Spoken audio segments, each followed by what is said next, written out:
Saya tahu saudara bisa lebih besar dari suara ini, nggak apa-apa. Tetangga dengar, teman kos dengar, siapapun dengar. Shalom Tiberias. Dahsyat, saya mendengar ada begitu banyak aungan atau teriakan dari orang-orang percaya. Selamat datang dalam ibadah live streaming Gereja Tiberias Indonesia. Kalau saya nggak salah, ini minggu yang ke-8 kita ibadah secara online, saudara. Seperti biasa kita berdoa agar bulan depan atas kehendak dan anugerahnya kita bisa kembali berkumpul bersama-sama beribadah secara komunal. Yang percaya boleh katakan amin. Amin, saudara. Kita bisa beribadah bersama-sama menikmati kasih anugerah Tuhan. Kalaupun belum bisa bulan depan, kita doa bulan Juli bisa kembali berkumpul. Tapi yang penting saudara dan saya bisa tetap beribadah. Gereja tidak pernah ditutup, gereja selalu buka. Karena gereja bukan gedungnya, gereja bukan bangunannya, gereja adalah saudara dan saya. Katakan amin.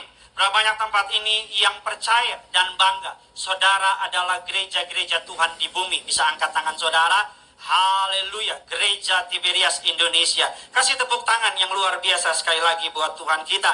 Ini yang Tuhan taruh di hati saya. Saya percaya firman Tuhan ini pasti memberkati saudara, karena ada pengajaran yang indah, ada rahasia-rahasia yang luar biasa, yang ketika saya sedang mempersiapkannya dengan istri saya, dengan tim saya diberkati luar biasa. Tema khotbah saya adalah Jesus, the Lion of Judah. Yesus adalah singa dari Yehuda, the Lion of Judah. Lebih tepatnya, Yesus adalah singa dari suku Yehuda. Apa dasar firman-Nya? Kita lihat sama-sama Wahyu 5 ayatnya yang ke-5 sampai dengan ayatnya yang ke-6.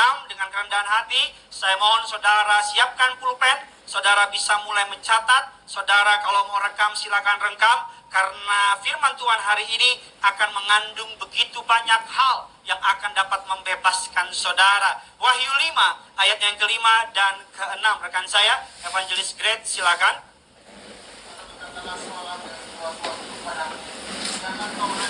Sesungguhnya singa dari suku Yehuda, yaitu tunas Daud, telah menang, sehingga ia dapat membuka gulungan kitab itu dan membuka ketujuh meterainya.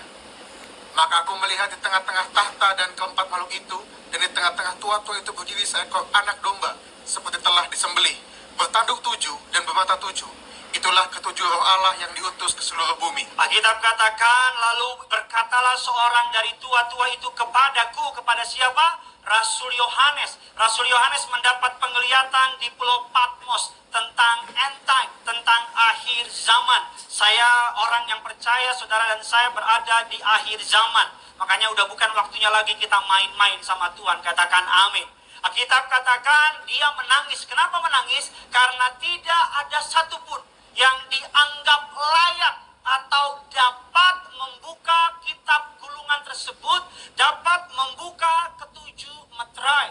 Salah seorang dari para tua-tua itu berkata kepada Rasul Yohanes, berkata demikian, jangan engkau menangis, sesungguhnya singa dari suku Yehuda, yaitu tunas Daud, telah menang. Sama-sama bilang sama saya, Yesus saya telah menang. Amin, saudara-saudara. Yesus adalah yang paling sulung dari para saudara-saudara. Saudara dan saya adalah diadopsi. Yesus yang paling sulung, saudara dan saya adalah anak-anak Tuhan, anak-anak kerajaan surga. Kalau Bapa kita melalui anaknya Yesus telah menang, maka saudara dan saya juga orang-orang yang telah menang. Katakan amin. Saya percaya pandemi ini tidak akan menghancurkan orang percaya. Saya percaya krisis moneter tidak akan menghancurkan gereja Tuhan. Saya percaya pemecatan tidak akan dapat menghentikan nama Tuhan dipermuliakan. Bahkan saya percaya sekalipun secara gedung gereja ditutup, tapi Roh Kudus tetap tidak dapat ditutup. Katakan amin. Alkitab katakan demikian, ini telah dinubuatkan jauh sebelumnya. Di ayat Kejadian, sama-sama kita lihat 49, ayat yang ke-8 sampai dengan ayatnya yang ke-11. Silakan. Yehuda, engkau akan dipuji oleh saudara-saudaramu, tanganmu akan menekan teguk musuhmu, kepadamu akan sujud anak-anak ayahmu. Yehuda adalah seperti anak singa, setelah menerkam engkau naik ke suatu tempat yang tinggi, Hai anakku, ia melihara penuh dan berbaring seperti singa jantan atau seperti singa betina. Siapakah yang berani membangunkannya? Tongkat kerajaan tidak akan beranjak dari Yehuda, Ataupun lama pemerintahan dari atas kakinya, sampai dia datang yang berhak atasnya. Maka kepadanya akan takluk bangsa-bangsa. Akan menambatkan keledainya keledainya pada pohon anggur, dan anak keledainya pada pohon anggur pilihan. Ia akan mencuci pakaiannya dengan anggur dan bajunya dengan darah buah anggur. Kita mengatakan Allah dari Yehuda, yaitu adalah yang namanya Yakub atau Israel, dia memberi berkat kepada Yehuda, dan berkat ini adalah gambaran Yesus dikatakan singa dari suku Yehuda. Mengapa dikatakan singa dari suku Yehuda? Mengapa bukan dikatakan singa dari suku kaum Yusuf? Bukan singa dari suku Ruben, dari suku Lewi, dari suku, tapi mengapa dikatakan singa dari suku Yehuda? Ada kebenaran yang menarik, karena waktu saya nggak banyak. Kenapa dari suku Yehuda? Alkitab katakan, saudara, bahwa Yehuda adalah yang membatasi atau yang menghalangi rencana pembunuhan terhadap Yusuf. Saudara-saudara Yusuf iri kepada kesukaan Yakub kepada Yusuf. Alkitab mengatakan mereka hendak menjual Yusuf, bahkan beberapa dari mereka hendak membunuh Yusuf. Tapi Yehuda yang berkata kepada saudara-saudaranya, janganlah kita menumpahkan darah, karena dia adalah saudara kita. Apakah untungnya kalau kita mencurahkan darah dari Yusuf? Jadi yang pertama, Yehuda melarang pembunuhan dari Yusuf. Yehuda bertanggung jawab atas nyawa saudara-saudaranya. Yang kedua, mengapa dari suku Yehuda singa, bukan dari suku yang lain? Karena dipelajari Yehuda adalah yang meminta dan bertani bertanggung jawab kepada Yakub, kepada Israel. Ketika mereka pergi ke Mesir karena ada kelaparan di Israel, Alkitab katakan bahwa Yusuf hendak mencobai mereka. Ada rencana supaya mereka kumpul di Mesir. Alkitab katakan Yusuf meminta Benjamin, anak yang paling kecil, untuk datang ke Mesir. Dan Yehuda yang berani menaruh tanggungan, berkata kepada Israel, berkata kepada Yakub, tanggungkanlah Benjamin atas namaku. Bahkan ketika Benjamin ditawan oleh Yusuf, yang notabene adalah saudaranya, Alkitab katakan apa? Yehuda yang berani menjamin. Yehuda berkata kepada Yusuf, kiranya Tuanku tidak marah, kiranya Tuanku mengampuni aku, kiranya izinkan aku menanggung Benjamin. Biar aku menjadi budakmu, biar aku menjadi hambamu, tapi biarlah Benjamin kembali kepada papanya. Ini gambaran Yehuda bertanggung jawab kepada saudara-saudaranya. Yehuda hendak menggantikan saudara-saudaranya. Yehuda adalah gambaran atau tipologi atau substitute, pengganti dari saudara-saudaranya. Makanya kalau saudara mengikuti tradisi Yahudi, orang Yahudi dimanapun mereka berada, mereka akan menanggung sesama Yahudi. Orang Yahudi dimanapun mereka berada, mereka akan saling mengundang satu dengan yang lain untuk memecah-mecah roti di rumah mereka. Kalau sesama orang Yahudi, mereka akan saling menjaga, brother keepers, menjaga sesamanya. Makanya dalam konsep, dibawa dalam konsep gereja, dibawa dalam konsep kekristenan, saudara sesama anak Tuhan, ini waktunya kita saling menjaga sama-sama anak Tuhan, katakan amin. Ini waktunya kita sama-sama saling menopang anak-anak Tuhan, bukan waktunya saling menjatuhkan. Ini waktunya kita sama-sama pelayan Tuhan, bergandengan tangan, saling menanggung satu dengan yang lainnya, katakan amin. Yehuda adalah tipologi, gambaran dari Yesus di perjanjian baru, katakan amin. Yesus menggantikan saudara dan saya. Yesus yang menanggung saudara dan saya. Yesus yang membayar kesalahan saudara dan saya. Makanya dikatakan Yesus singa dari suku, bukan suku Jawa, bukan suku Batak apalagi, bukan.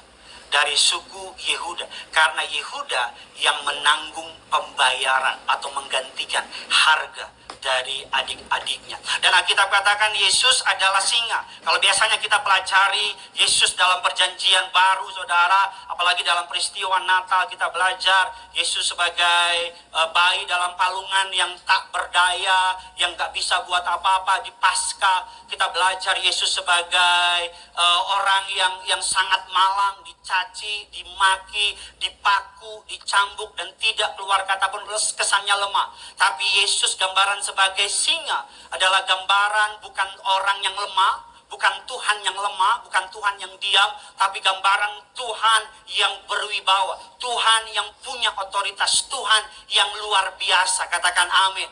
Singa, saudara, gambaran dari singa. Singa, kalau bicara singa dikatakan binatang yang disebut sebagai raja hutan. Raja hutan dikatakan king of jungle. Walaupun singa nggak hidup di hutan, saudara, dia hidup di padang savana, di bukit-bukit dan lain-lain.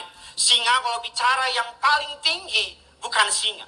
Yang paling tinggi adalah jerapah. Kalau bicara yang paling cepat bukan singa. Yang paling cepat di dunia perbinatangan adalah cheetah. Kalau bicara yang paling kuat bukan singa. Yang paling kuat adalah macan. Yang paling kuat. Kalau bicara yang paling kuat kulit badannya bukan singa. Yang paling kuat kulit badannya itu badak, saudara, sama kuda Nil. Makanya kalau orang nggak tahu malu dibilang kulit badak lo ya. Ya kan, saudara? Wah, lu nggak tahu malu, dasar lo kulit badak. Karena kenapa? Tebel kulitnya. Nggak tahu malu misalnya begitu. Atau misal saudara keluar orang, gue malu banget. Udahlah, kulit badak aja lah. Nggak ada orang bilang udahlah, kulit hiu aja nggak ada. Ya kan, saudara? Dan kalau dikatakan yang paling besar badannya bukan singa, tapi gajah. Saya bersyukur dia dibilang Yesus adalah gajah dari suku Yehuda. Tapi dibilang Yesus adalah apa? Singa. Karena siapa? Singa. Dalam pemikiran singa, dia adalah binatang yang paling hebat. Semua binatang yang saya sebut tadi takut sama singa. Semua binatang yang saya sebut tadi mengakui kekuatan dari singa. Dan kita akan belajar hari ini, saudara, mengapa Yesus disebut sebagai the Lion of Judah, singa dari Yehuda.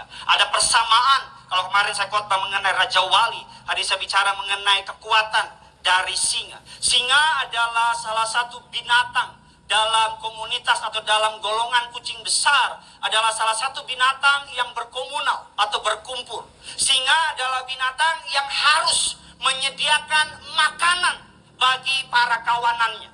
Singa adalah binatang, saudara, yang dia berburu untuk memenuhi tempat peristirahatannya dengan mangsanya, dengan makanannya. Kita lihat firman Tuhan, Nahum 2, ayatnya yang ke-11 sampai dengan ke-12.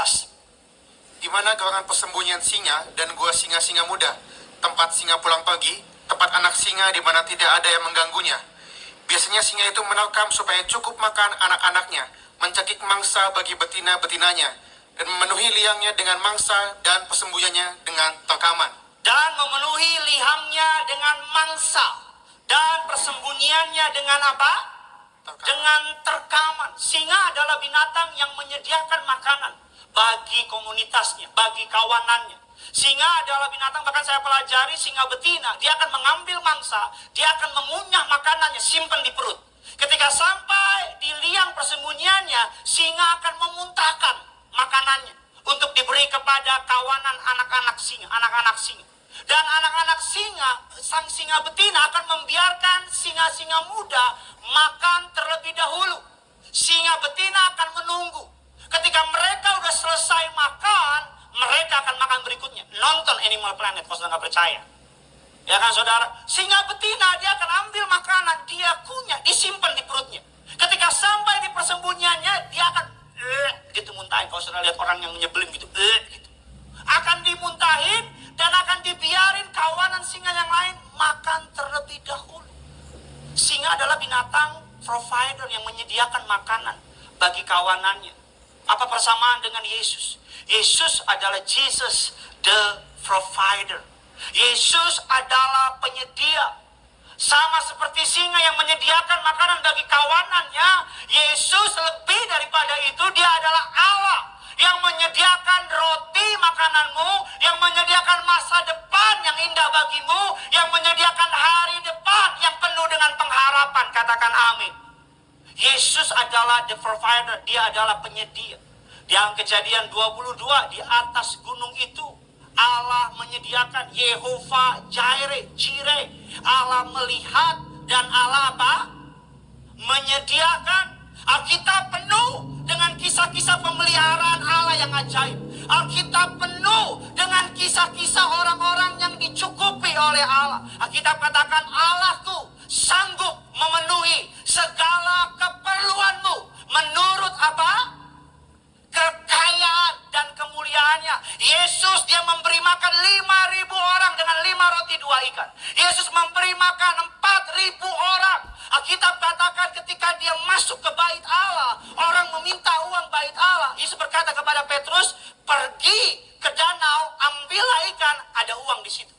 Alkitab katakan ketika semalam-malaman Petrus menyebar jala, tidak dapat apa-apa. Ketika Yesus naik ke atas perahu, Yesus berkata, tebarkan sebelah kanan.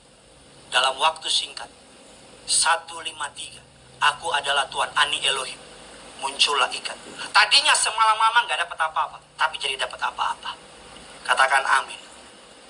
Saya percaya hari-hari ini banyak orang yang takut dan khawatir akan kehidupannya. Saya percaya hari-hari ini orang mengalami penurunan pendapatan. Saya percaya hari-hari ini orang sedang bingung menutupi keperluan dan kebutuhannya. Tapi sama seperti seekor singa yang menyediakan makanan bagi kawanannya, lebih lagi Bapamu di surga, dia akan menyediakan apa yang saudara perlukan. Katakan amin. Dia akan mencukupi apa yang saudara butuhkan. Katakan amin. Makanya genaplah firman Tuhan Matius 6 ayat 33. Tetapi apa? Carilah dahulu apa saudara? Kerajaan Allah dan kebenarannya. Maka apa saudara? Semua akan ditambahkan. Kita lihat firman Tuhan Mazmur 104. Kita akan banyak buka ayat. Mazmur 104 ayat yang ke-21, silakan. Singa-singa muda mengaum-ngaum akan mangsa dan menuntut makanannya dari Allah. Dikatakan singa-singa muda mengaum mau makan mangsa. Singa-singa muda adalah binatang yang gak pernah satisfied. Binatang yang selalu always, gak pernah never, selalu lapar. Saudara, Alkitab katakan singa-singa muda mengaum mau makan mangsa dan menuntut makanannya dari Allah. Kalau singa-singa saja tahu Allah dapat mencukupi keperluannya, Allah dapat memberi makan. Saya gak pernah lihat burung-burung di udara. Kita kalau engkau khawatir lihat burung-burung di udara.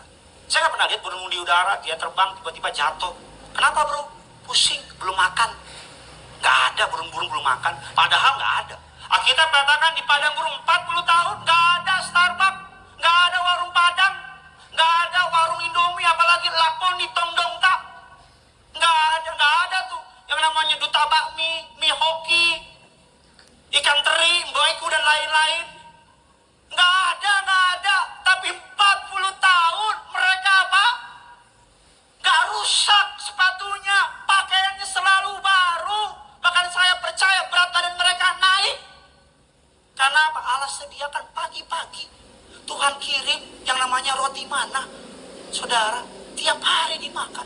Malam hari Tuhan kirim apa? Tiang api untuk jaga mereka. Pagi-pagi tiang awan. Padahal gak ada yang namanya rumah makan dan mereka terpelihara sempurna. Saya teringat ketika saya ikut Pak Pari Haji. Saya waktu itu udah gabung dalam tim Bulutin. Saudara, saya gak pernah lupa Tuhan saksinya gitu. Saudara, Pak Pari Haji lagi tulis di kertas, Mbak, tolong beli gesper. Kasih duit, dilipat pakai kertas. Baru mau panggil mbaknya, saya bisa tanya Pak Pari Haji, kalau sudah kenal gitu ya. Ya kan, mereka sok tahu gitu kan. Pak, kalau masih baru nih, saya masih ingat waktu itu rumah Pak Pari Haji dekat dengan yang namanya mall. Saudara, baru Pak Pari Haji mau panggil mbak, tiba-tiba pembantunya datang dan bilang, Pak, mohon maaf Pak, ada titipan. Oh, dari siapa? Dari bapak ini. Ya, you buka apa? Ketika dibuka, gesper 3 buah. Baru tulis, tapi udah disediakan. Masih kurang, saya tambahin lagi. Pak Pari Haji, saya ikut Pak Pari Haji, beliau bilang gini sama saya, ya Gideon, tolong ingetin saya mau beli baju tidur. Teman saya Lukas Ferdi tahu nih. Saudara, saya mau beli baju tidur. Oh ya siapa? Pak Pari Haji orang yang kalau suka sesuatu itu aja. Dia pernah suka makan KFC, kolonel yakiniku, itu aja. Dia pernah suka makanan Jepang, makan itu aja. Kalau udah bosen, dia tipe orang yang setia. Kalau suka makan itu aja, kecuali restoran itu bikin aneh-aneh. Kalau nggak bikin aneh-aneh, makan itu terus. Jadi selesai satu harian pelayanan, selesai pulang pelayanan, di Sarbini saya masih ingat. Pak Pariaji, ya Gideon, you lupa ingetin saya soal baju tidur. Lagi ngomong begitu, tiba-tiba ada Cinci datang dan bilang, Pak, mohon maaf Pak, ini buat Bapak. Saudara tahu apa? Kok tahu? Saya yang kasih. Baju tidur. Masih kurang. Satu lagi bonus track buat saudara. Saudara boleh cek di toko sebelah, nggak ada yang lebih murah dari saya. Ibu Gembala di Gelora Bung Karno lagi baca-baca, antingnya dipegang-pegang. Tiba-tiba karena tegang kan, mungkin copot. Anting, copot. Kan nggak lucu Ibu Gembala nyanyi lagu Malam Kudus cuma satu anting. Cuma preman gitu kan. Aduh gimana ya. Tiba-tiba ada orang datang dan bilang, mau ketemu ibu. Kenapa? Aduh bu, saya baru pergi dari luar negeri. Iya, mau kasih sesuatu. Ibu bilang, antingnya. Loh kok ibu tahu? Iya, antingnya. Maka terjadilah keselamatan malam itu. Ibu Gembala pakai anting. Saya atas anugerah Tuhan melalui pandemi ini, benar kulkas rumah saya penuh. Siapa yang belanja? Bukan saya. Jemaat kirim makanan tak henti-hentinya. Makanannya dikirim 6 porsi, belum habis dikirim lagi. Ada kirim saya itu yang chicken itu saya nggak tahu lah chicken apa gitu. Sampai 30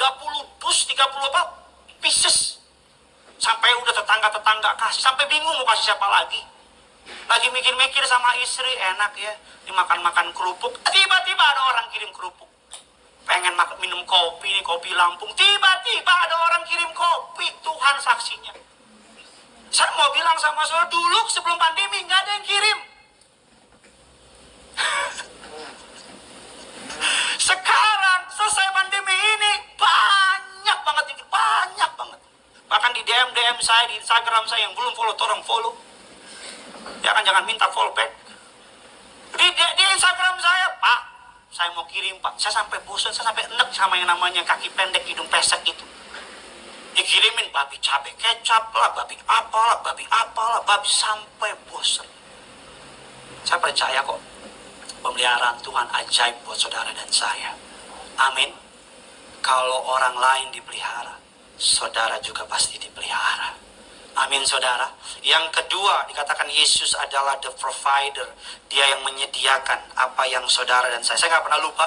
Ketika awal-awal saya jadi pendeta, saya pelayanan Tiberias Roxy.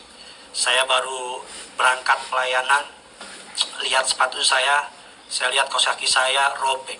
Saudara, pikir nanti deh, selesai khotbah atau nanti pulang, beli kaos kaki baru. Waktu itu belum menikah saudara. Kalau sekarang udah menikah, kaos kaki robek kan kita salahkan istri saya gitu kan saudara. Ya kan, jadi saya datang khotbah, selesai khotbah ada Cinci di Roxy. Teman saya Markus Roxy, tahu lah ceritanya. Ada yang Cinci, tiba-tiba dia bilang sama saya, Pak Pendeta, saya ada persembahan buat Pak. Saya bilang, jangan. Udah nggak apa-apa Pendeta, nggak seberapa, tapi ini dari hati. Pas saya buka, saudara tahu apa? Apa tahu? Ini saudara, jemaat apa cenayang sih? Kaos kaki. Itu kaos kaki pertama dan terakhir yang saya terima. Habis itu nggak ada lagi. Maksud saya gini loh, kalau Tuhan lihat engkau butuh, engkau perlu, Dia kasih. Makanya Allahku sanggup memenuhi segala apa? Keperluanmu, bukan kemauanmu. Keperluanmu. Kalau Dia lihat nih, engkau udah cukup usiamu, udah kepala 27, 28, udah cukup engkau doa pasangan hidup, Tuhan kasih. Tapi jangan masih SMP minta pasangan hidup. Disalibkan, iya itu. Kalau engkau nih sudah nikah 5 tahun minta keturunan, Tuhan kasih. Maksud saya begini, percaya sama waktunya Tuhan. Gak usah setting-setting, gak usah pura-pura susah, gak usah bikin sok-sok sedih biar orang kasihan. Papa Gembala ngajarin saya, pendeta gak boleh minta-minta, katakan amin. Sampai hari kemarin ada orang-orang ya, orangnya baik sih, tapi pengen ngumpulin dana untuk pendeta-pendeta yang terdampak COVID. Kita bilang, mohon maaf, Tiberias terpelihara sempurna, minyak anggur tercukupi. Kasih tepuk tangan dulu yang percaya buat Tuhan kita. Amin saudara. Gak usah lah minta-minta lah. Apalagi kode-kode. Pak Pariaji gak boleh tuh di mimbar khotbah yang namanya persembahan. Gak boleh khotbah di mimbar minta-minta sama jemaat. Gak ada. Ini nih gereja, ya gereja gak usah sebut namanya, saudara datang lagi. Gereja dibangun puluhan miliar, gak minta-minta. Gak ada. Maksud saya gini loh, terhormat. Saudara dan saya anak Tuhan. Tuhan pasti penuhi keperluan saudara. Kasih tepuk tangan buat Tuhan kita.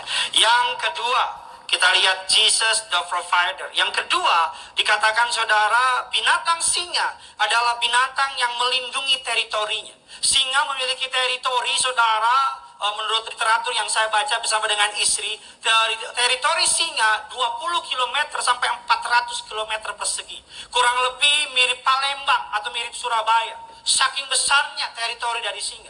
Dan teritori itu akan dijaga dengan dia punya kekuatan. Makanya singa disebut sebagai binatang yang melindungi kawanannya. Singa disebut sebagai binatang yang kalau saudara serang singa A, kawanan singa B, Simba, suku apa itu loh semua akan datang nyerang juga. Amin saudara. Begitu juga dengan Yesus. Singa adalah binatang yang melindungi kawanannya. Yesus adalah disebut yang kedua, Jesus the protector. Yesus adalah Allah yang melindungi. Katakan amin. Kita lihat firman Tuhan Yesaya 31 ayat 4 sampai dengan ke-5. Silakan.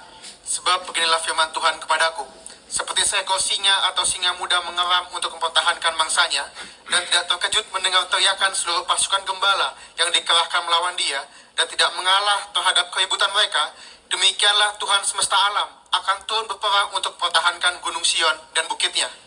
Seperti burung yang berkepak-kepak melindungi sarangnya, demikianlah Tuhan semesta alam akan melindungi Yerusalem. Ya, melindungi dan menyelamatkannya, memeliharanya dan menjauhkan celaka.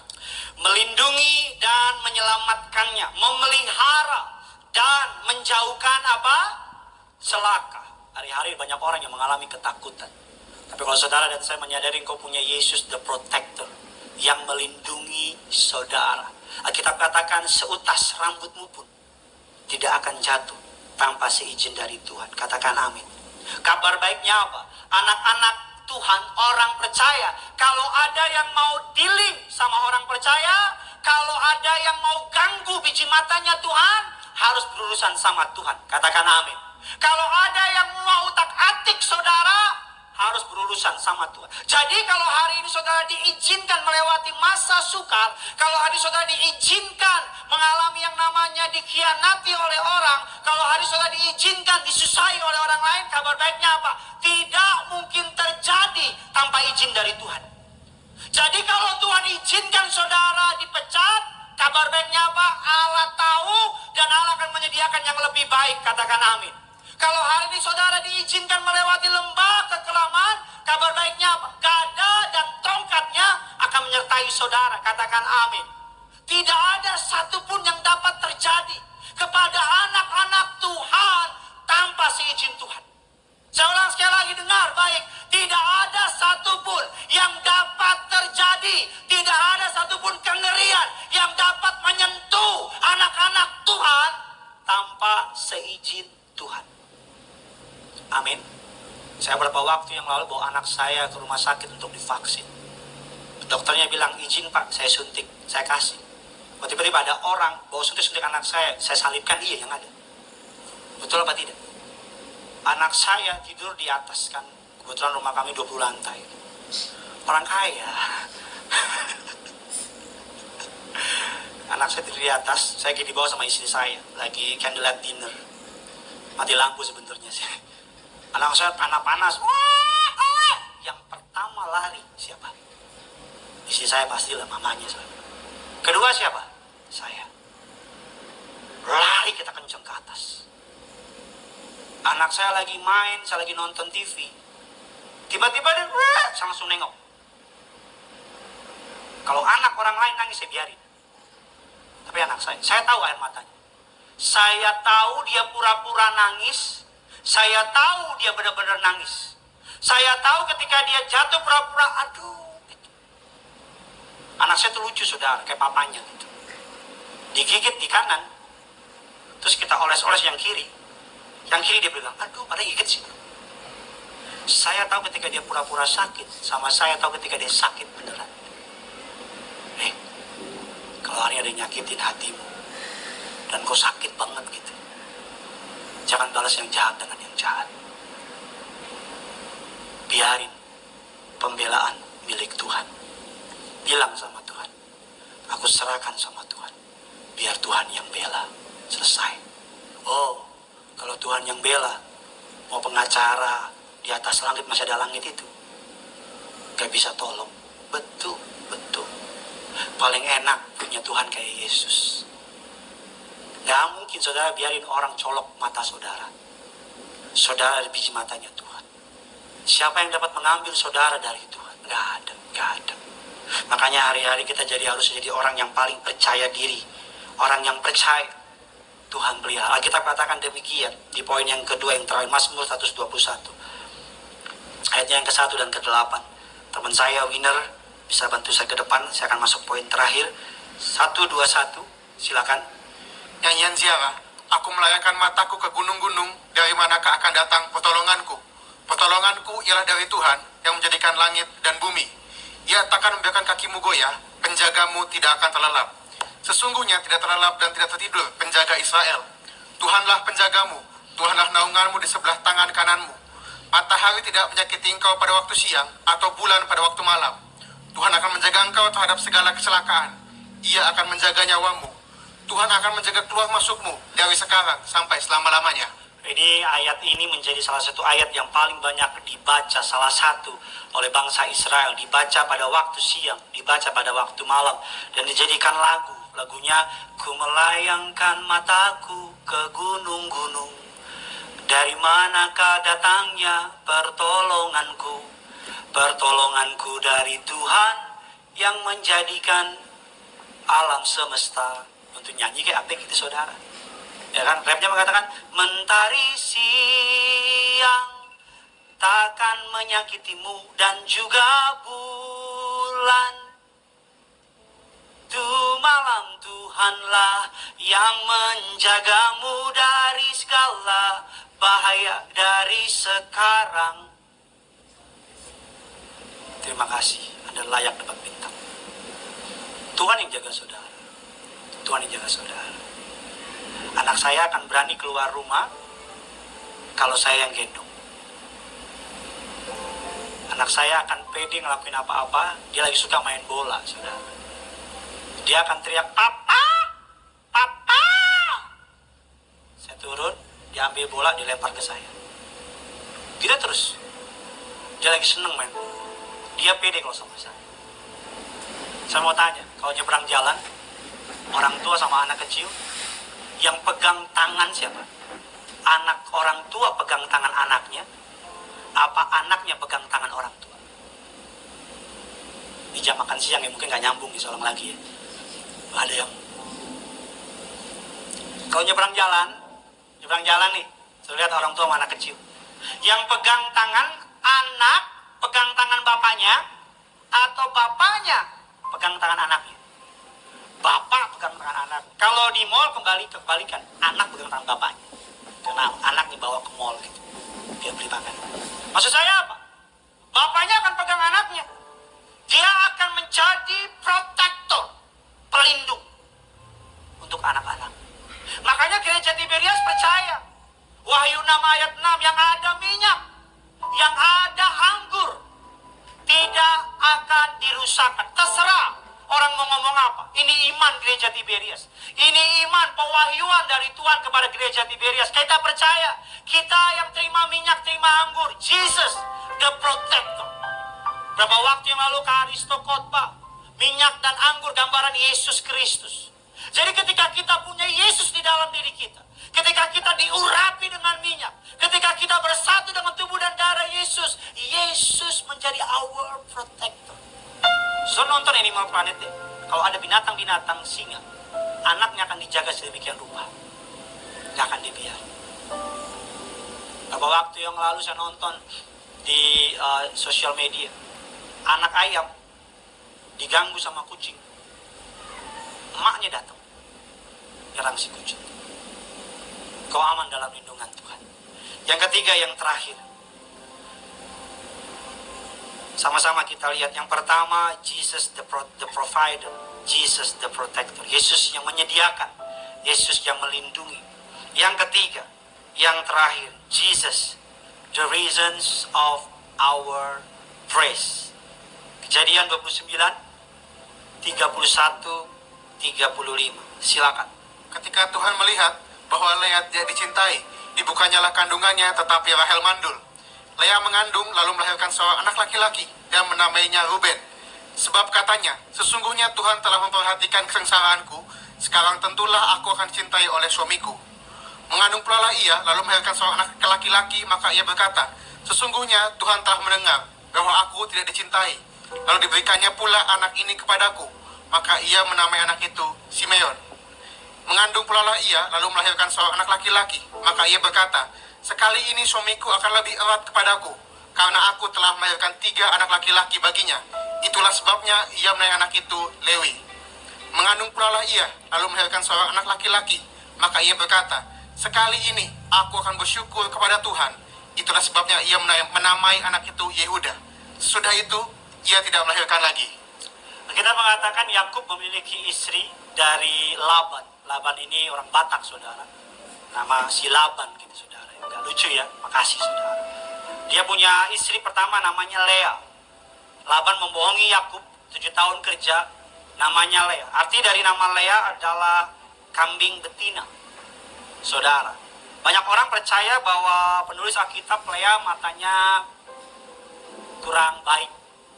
Makanya Yakub ini ya dia punya mata melihat perempuan yang dia suka namanya Rahel.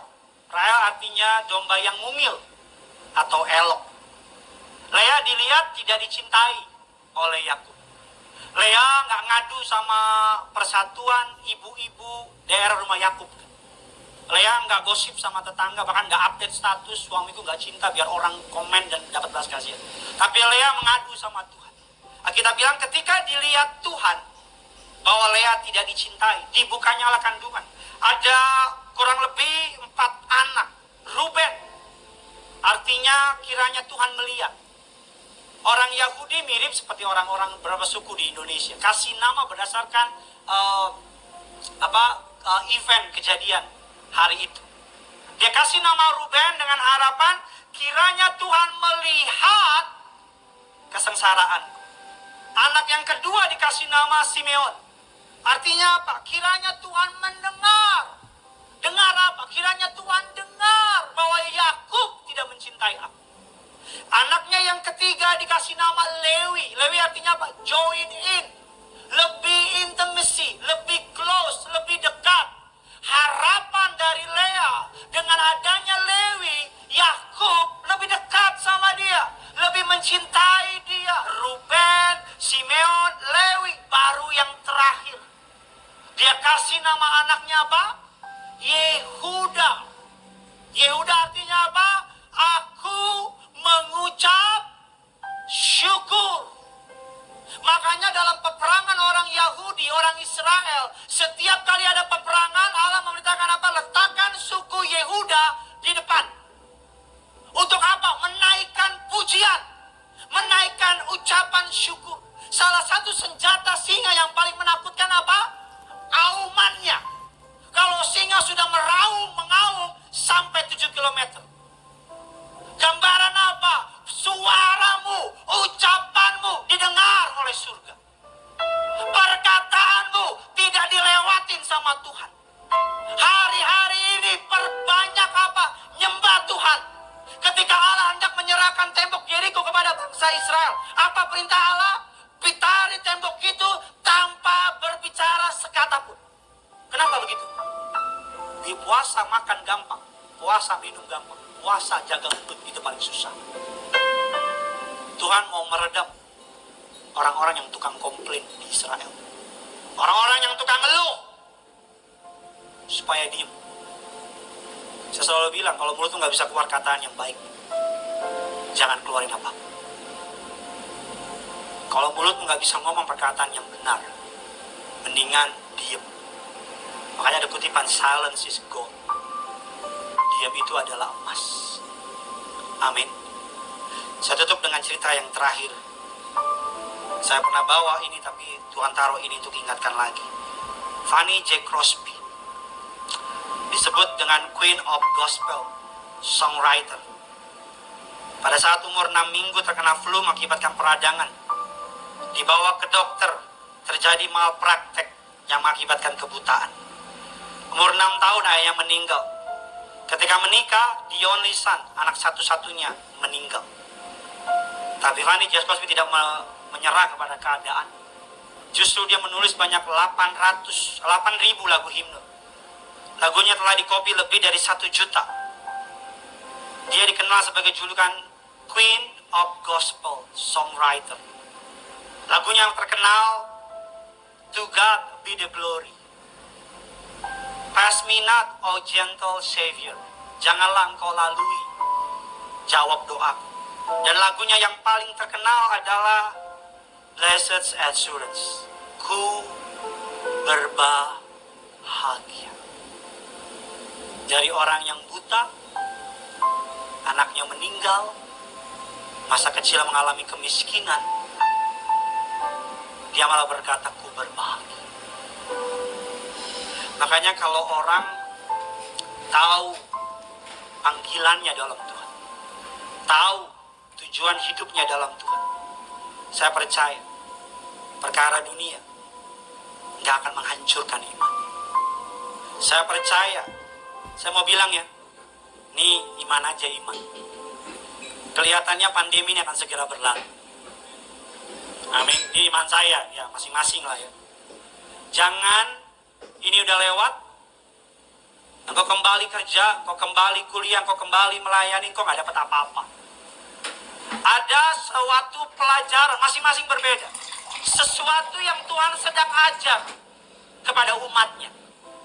Bukan tanpa sebab itu terjadi secara global. Tuhan sedang izinkan saudara ditarik, dibawa untuk rest, dipaksa untuk istirahat, untuk belajar sesuatu. Kalau saya belajar apa? Uang pada masa seperti ini gak bisa buat apa-apa. Kekayaan gak bisa tolong. Bahkan orang punya koneksi gak bisa bantu. Di masa-masa ini saya makin sadar apa? Yesuslah yang terpenting dalam hidup ini. Jangan nanti udah kembali normal, kau bilang, aduh kangen deh masa-masa pandemi, pengen enak libur di rumah. Dengan pandemi, kapan sih selesai? Engkau cuma jalani hidup aja, gak bisa lihat sesuatu ada apa di balik ini. Saya udah bilang sama Tuhan dalam doa saya bilang, Tuhan saya belajar. Ada banyak janji-janji yang saya ucapin sama Tuhan dalam doa-doa saya. Ada banyak permintaan kekuatan dalam doa saya sama istri saya, agar masuk di musim yang baru. Musim pandemi ini akan segera berlalu, katakan amin. Akan datang musim yang baru. Waktunya engkau menabur, waktunya engkau berlari, waktunya engkau menikmati berkat, waktunya Tuhan mengangkat engkau.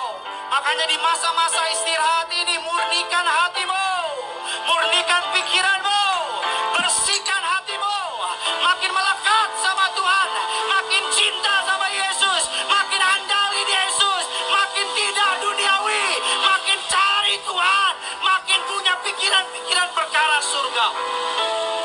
Agar ketika engkau, saya nggak tahu entah Juni, tapi ketika entar muncul lagi, kau pribadi yang totally different, berubah. Katakan amin.